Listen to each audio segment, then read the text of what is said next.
약관과 차트를 읽는 박수용 손해자동사입니다.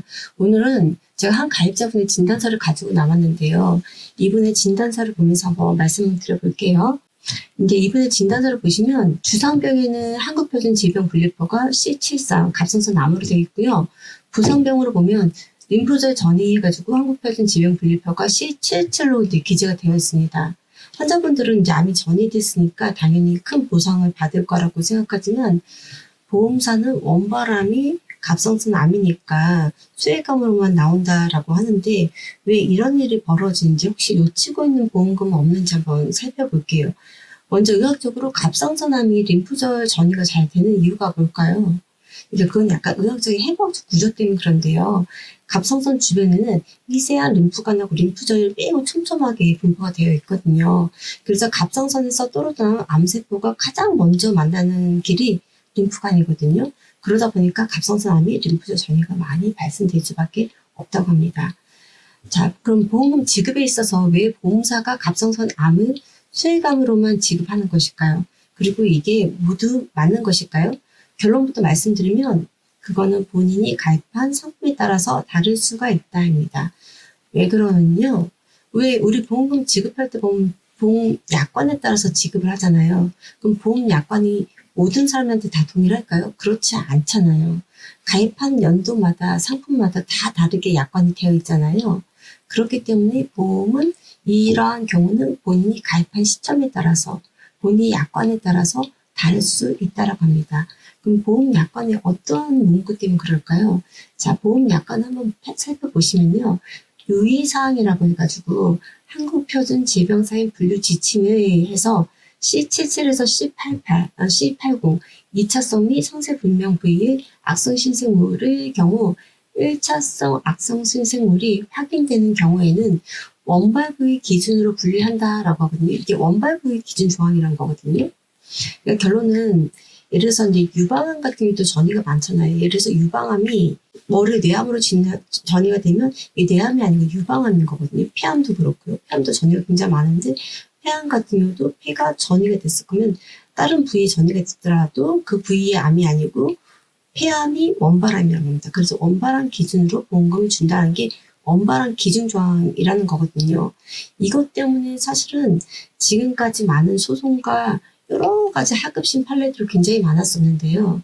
지금 이거가 작년에 나온 판례입니다. 이 판례 때문에 엄청나 많은 사람들이 정말 여러 판례들이 하급심 판례들이 결과를 못 내고 있었고 보험사에서도 저희가 사료를 내면 지금 대법원에서 판결 안 나와서 결정해 줄 수 없다라고 얘기를 했었습니다. 자, 이 대법원 판례 제가 번호 올려놨으니까 한번 찾아보시면 좋으실 것 같고요. 여기서 뭐라고 하냐면 보험계약의 중요한 내용에 관해서 구체적이고 상세한 설명 및 명시무가 지어진다니까 상세하고 명시적으로 구체적으로 설명해야 된다는데 여기서 근데 중요한 사항만 그런 거거든요. 그럼 중요한 사항이 뭐냐? 계약 체결 여부 또는 대가를 결정하거나 왜 고객들이 소비자들이 보험을 가입할 때는 돈을 지불하잖아요. 이 결정하거나 계약 체결 후 어떤 행동을 취할지에 관해서 직접적인 영향을 미칠 수 있는 사항을 말하고 약관 중에서 무엇이 중요한 내용에 해당하는지에 관해서는 일률적으로 말할 수 없고 구체적인 사건, 개별적 사정에 따라서 고려해서 판단해야 된다. 명시 설명 의무가 인정되는 것은 어디까지나 보험 계약자가 알지 못하는 가운데 약관의 중요한 사항이 계약 내용으로 되어 보험 계약자가 여기서 예측하지 못한 불이익을 받게 되는 것을 피하고자 하는 데에 그 근거가 있다. 결론은 이제 이 설명을 못 들었으면 이 사람들이 피해를 받는 것을 피하고자 하는데 그 근거가 있다는 거거든요. 거래사 일반적이고 공통된 것이어서 보험 계약자가 이미 잘 알고 있는 내용이거나 별도의 설명 없이 충분히 예상할 수 있었던 사항, 이미 법령에서 정해져서 되풀이하는 정도에 불과하다면 그것은 이제 설명 의무에 포함되지 않지만 그러한 경우가 아니라면 설명해야 된답니다.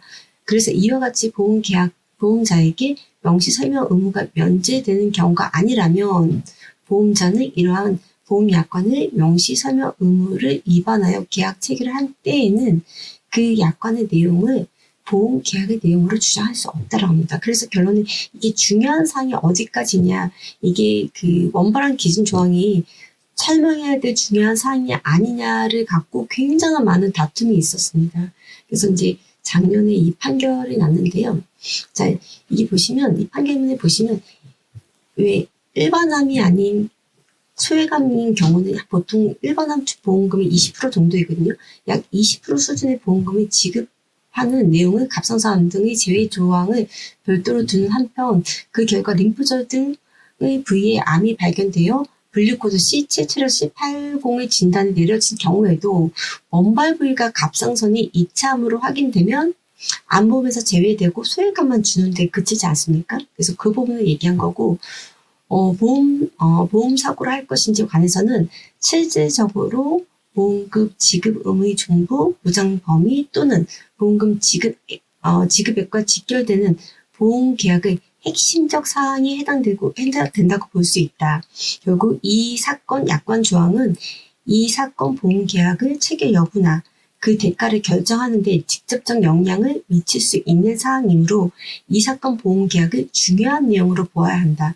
예, 이 사건 내용을 중요한 내용으로 보아야 한다고 해서 설명 의무에 포함이 된다라고 되어 있습니다.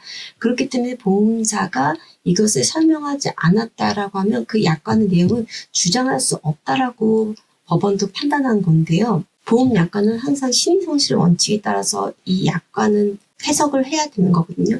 누군가의 이득을 위해서가 아닌 서로가 서로의 어떤 목적이나 의사나 창자 없이 평균적 고객의 이해 가능성 기준으로 보험단체 전체의 이해관계를 고려해서 객관적으로 해석해야 된다라고 판단합니다. 자, 전이암에 대한 거, 일반 소비자가 과연 갑상선암에 대해서 원발한 기준 조항, 이 문구도 어렵지만 이런 거 과연 알까요? 알기는 어렵다라고 봅니다. 저 역시도. 그래서 이 이후에 보험사들이 처음에 보험이 들었던 그런 약관들이 나왔었고, 그 손해보험사는 2018년 12월까지, 생명보험사는 2012년까지 해가지고 상품설명서에 들어갔거든요. 그 전에 상품설명서 나와 있지 않았어요. 그리고 그러면 소비자분도 그러거든요. 상품설명서에 나와 있으면 어떡할 거니? 근데 보통은 상품설명서에 나와 있으면 고객분들이 해피콜을 할 때도 그렇고, 모바일 청약도 그렇고, 수기 사인도 보면 그 상품 설명서에 내가 들었다라고 사인돼 있는 것들이 많거든요. 그래서 그런 것들은 쉽지 않을 수 있다. 근데 상품 설명서에 없다라고 한다면 그거는 주장할 수 있고, 그리고 이제 요즘에는, 그리고 설계사분들한테 보험사가 어떻게 해야 하냐면, 요즘은 상품 설명서에 없으면 보험금을 이렇게 지급할 수밖에 없는 이 판례가 나오니까 설계사들한테 그걸 봤습니다. 그 경위서를 봤는데 그 경위서에서 설명했다라는 거를 자의적으로 사인을 하게끔 막 협박도 하고 여러 가지를 하는 거죠. 근데 그거 상품 설명서에 없다라고 해서 없으면 사실은 보험사도 설계사들한테 구상을 할 수가 없거든요. 근데 보험사는 설계사들한테 막 구상한 건데 막 불이익을 계속 얘기하면서 이 설명했다라는 주장을 계속적으로 받고 있습니다. 현재도. 자, 보험 상품 설명서는 이 손해보험 기준이 2018년 12월까지라고 보시면 되고요. 생명보험사는 조금 더 빠르게 2012년까지라고 보시면 될 것 같습니다. 근데 이거는 개개인의 약관에 따라서 상품 설명서마다 다르기 때문에 본인이 가입한 증권 상품 설명서 약관을 반드시 참조하셔야 됩니다. 요즘에는 보험사들이 메리츠 회사도 그렇고 롯데손해보험도 그렇고 삼성화재도 이번에 보니까 엔잡노라고 해서 본인들이 이렇게 사무실에서 구체적인 아주 교육을 받지 않고 본인이 계약할 수 있는 설계사들을 많이들 뽑더라고요. 왜 그럴까요? 보험회사는 어떤 이득을 취하기 위해서 어떤 그런 행동을 하는 거잖아요. 계약이 많은 것도 많은 거지만 저희가 이제 보험회사하고 보통 소송할 때 보면 설명 의무 갖다가 또 소송을 많이 진행하거든요. 본인이 설계사라면 설명 의무를 했다 안 했다 그거를 주장할 수가 없거든요. 그러한 부분도 있지 않나라는 생각이 사실은 전 조금 듭니다. 오늘은 여기까지입니다. 감사합니다.